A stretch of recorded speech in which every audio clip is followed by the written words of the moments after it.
మీరు చెడ్డవారై ఉండి మీ పిల్లలకు మంచి ఈవులనియ నెరిగి ఉండగా పరలోకమందున్న మీ తండ్రి తన్ను అడుగువారికి అంతకంటే ఎంతో నిశ్చయముగా మంచి ఈవులనిచ్చును.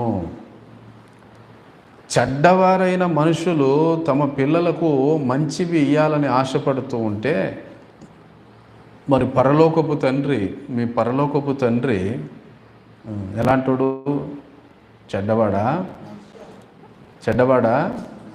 మంచివాడు? ఇంకా చెడ్డవాడే తన పిల్లలకు మంచివి చేయాలని ఆలోచిస్తే ఇక మంచివాడైన మన తండ్రి, పరలోకపు తండ్రి మనకు ఏం చేయాలని ఆలోచన చేస్తుంటాడు? ఏమి ఇవ్వాలని ఆలోచన చేస్తుంటాడు? ఆయన ఎప్పుడు మనకు కీడు చేసేవాడు కాదు, నష్టం చేసేవాడు కాదు, మనకు మేలు చేయవాడు ఆయన. ఆయన గుణాతిశయములను బట్టి ఏం గుణాతిశయాలు ఉన్నాయి ఆయనలో? ఆయన మంచివాడు, ఆయన ప్రేమగల తండ్రి.